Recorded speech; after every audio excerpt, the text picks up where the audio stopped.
جب رات کا گہرا اندھیرا پوری کائنات کو اپنی لپیٹ میں لے لیتا ہے، جب دنیا کی تمام رونقیں، تمام آوازیں اور تمام چہرے گہری نیند کی آغوش میں چلے جاتے ہیں، تو عین اسی خاموشی میں زمین کے کسی کونے پر ایک تڑپتا ہوا دل بیدار ہوتا ہے۔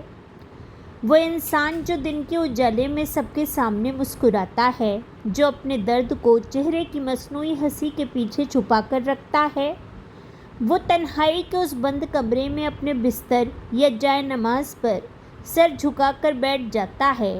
آنکھوں سے آنسوؤں کی ایک لڑی بہنا شروع ہوتی ہے۔ وہ چیختا نہیں ہے، اس کے حلق سے کوئی آواز باہر نہیں آتی، لیکن اس کے گالوں پر بہنے والے وہ پانی کے قطرے اس کے وجود کی سب سے بڑی پکار بن جاتے ہیں۔ دنیا والے اس وقت سو رہے ہوتے ہیں، رشتہ داروں کو اس کے اس درد کا علم نہیں ہوتا، سب سے قریبی دوست بھی اس کے اس حال سے بے خبر ہوتا ہے، لیکن کائنات کا وہ مالک جو انسان کی شہرک سے بھی زیادہ قریب ہے، وہ بہت خاموشی سے اپنے اس بندے کے ایک ایک قطرے کو گن رہا ہوتا ہے۔ زمین پر گرنے والے اس ایک آنسو کی قیمت کیا ہے؟ اور جب انسان تنہائی میں اپنے رب کے سامنے روتا ہے تو عرش الہی پر اس کی کتنی گہری گونج سنائی دیتی ہے۔ یہ وہ سچ ہے جو اگر انسان کو معلوم ہو جائے تو وہ دنیا کے سامنے رونا ہمیشہ کے لیے چھوڑ دے۔ ہم انسان کتنے نادان ہیں کہ ہم اپنے درد کا مداوا دنیا کے عارضی لوگوں میں ڈھونڈتے ہیں۔ جب ہمارا دل دکھتا ہے، جب کوئی ہمیں دھوکہ دیتا ہے، جب ہمارے حالات خراب ہوتے ہیں، تو ہم بھاگ کر کسی انسان کے پاس جاتے ہیں۔ ہم چاہتے ہیں کہ کوئی ہماری بات سنے، کوئی ہمارے کندھے پر ہاتھ رکھے، کوئی ہماری آنکھوں سے بہنے والے آنسوؤں کو پوچھے اور ہمیں تسلی دے۔ لیکن تاریخ گواہ ہے کہ جب بھی انسان نے اپنے آنسو کسی دوسرے انسان کے سامنے بہائے ہیں، اسے بدلے میں صرف ہمدردی کے دو جھوٹے الفاظ یا پھر بعد میں مذاق اور طعنے ہی ملے ہیں۔ دنیا کا یہ قانون ہے کہ یہاں جو آنسو لوگوں کے سامنے بہایا جائے، لوگ اسے کمزوری کا نام دے دیتے ہیں۔ وہ انسان کو بے بس سمجھنے لگتے ہیں اور وقت گزرنے کے ساتھ ساتھ اسی درد کا تماشا بنا دیا جاتا ہے۔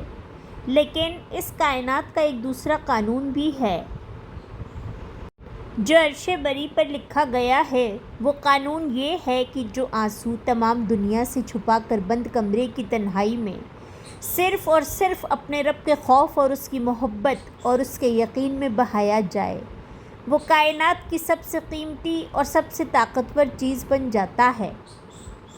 اللہ رب العزت کو اپنے بندے کا وہ روپ سب سے زیادہ پسند آتا ہے جب بندہ دنیا کے تمام سہاروں کو جھوٹا اور فانی سمجھ کر، تمام دروازوں سے مایوس ہو کر، رات کے اس پہر اس کے سامنے دامن پھیلا دیتا ہے جہاں کوئی دوسرا دیکھنے والا نہیں ہوتا۔ ہمارے پیارے نبی حضرت محمد مصطفیٰ صلی اللہ علیہ وسلم کی ایک بہت ہی خوبصورت اور ایمان افروز حدیث مبارکہ ہے کہ اللہ تعالیٰ کو دو قطرے سب سے زیادہ محبوب ہیں۔ ان میں سے ایک قطرہ وہ خون ہے جو اللہ کی راہ میں بہایا جائے، اور دوسرا قطرہ وہ آنسو ہے جو اللہ کے خوف، اس کی خشیت اور اس کی یاد میں تنہائی میں آنکھ سے نکلے۔ ذرا اس بات کی گہرائی پر غور کیجیے۔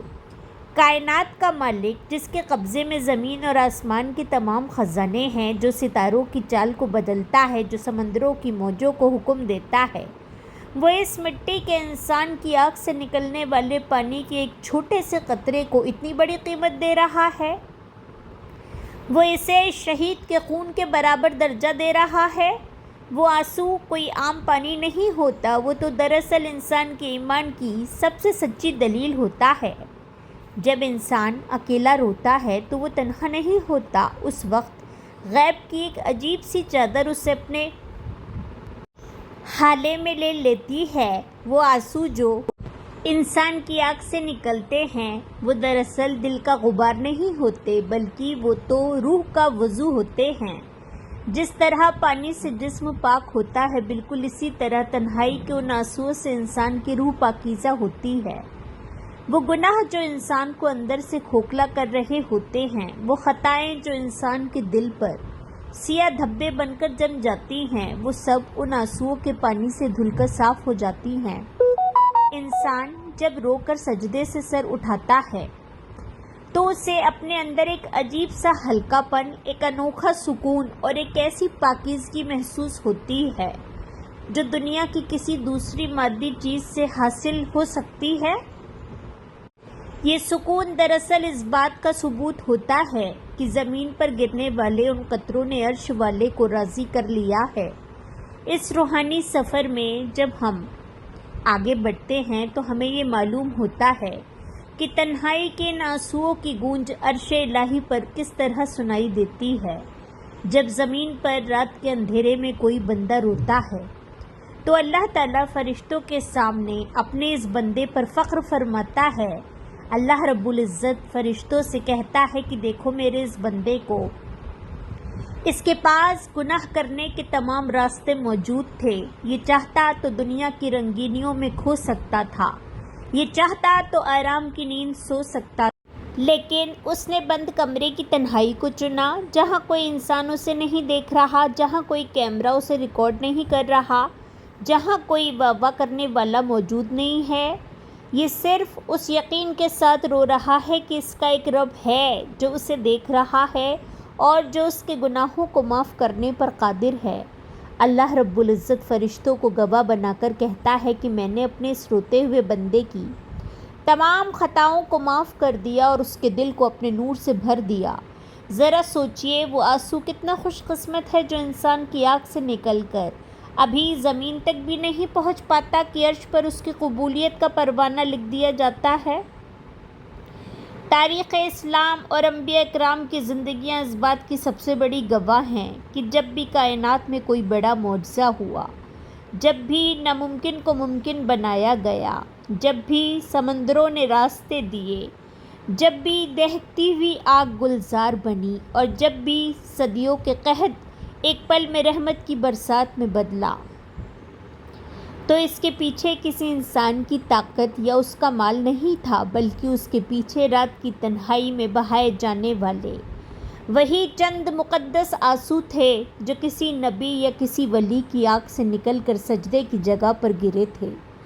حضرت یعقوب علیہ السلام اپنے بیٹے حضرت یوسف علیہ السلام کی جدائی میں اتنے سال روئے کہ ان کی آنکھوں کی بینائی چلی گئی، لیکن ان کے ان آنسوؤں نے آخر کار مصر کے تخت کو حضرت یوسف علیہ السلام کے قدموں میں لا ڈالا۔ یہ آنسوؤں کی وہ طاقت ہے جسے دنیا کی کوئی مادی طاقت شکست نہیں دے سکتی۔ انسان سمجھتا ہے کہ وہ جو راتوں کو اکیلا رو رہا ہے اس کا وہ درد ضائع ہو رہا ہے، وہ سوچتا ہے کہ میں اتنے دنوں سے اتنے مہینوں سے رو رو کر دعائیں مانگ رہا ہوں لیکن میرے حالات تو بدل ہی نہیں رہے، تو کیا میرا رب میرے ان آنسوؤں کو نہیں دیکھ رہا؟ کیا اسے میری اس طلب پر رحم نہیں آ رہا؟ لیکن حقیقت اس کے بالکل برعکس ہے۔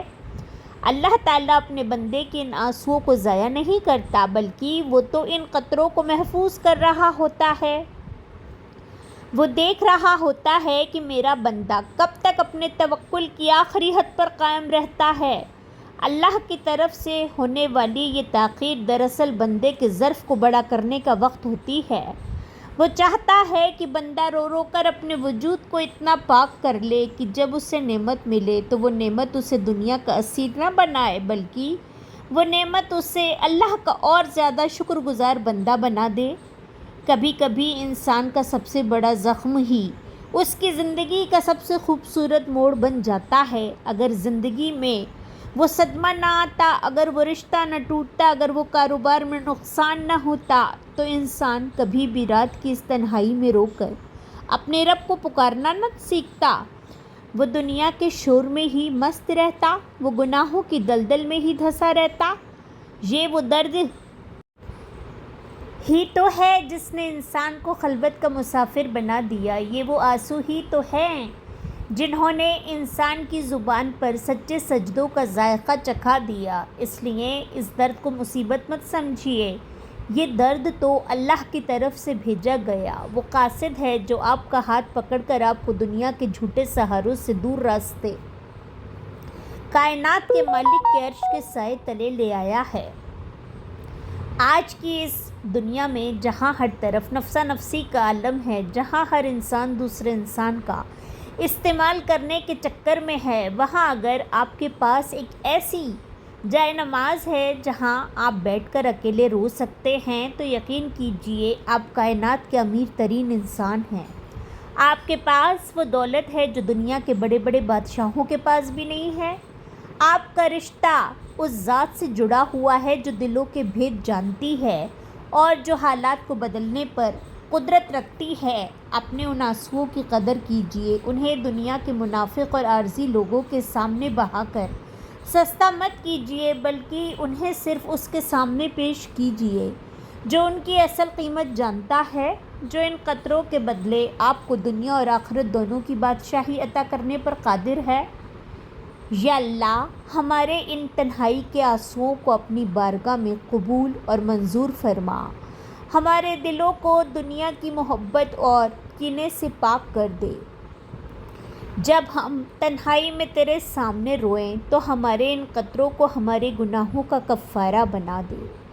ہمیں انبیاء کرام جیسا صبر اور ان جیسا توکل عطا فرما، ہمارے ٹوٹے ہوئے وجود کو اپنے ذکر کے نور سے دوبارہ زندہ کر دے اور ہمیں ہر حال میں ہر موڑ پر صرف اور صرف تیری ذات پر کامل بھروسہ رکھنے والا بنا دے۔ اے کائنات کے مالک، ہماری ان خاموش آہوں کو قبول فرما اور ہماری زندگیوں کو اپنی رضا، اپنے فضل اور اپنی ابدی سکون سے مالا مال فرما دے۔ آمین۔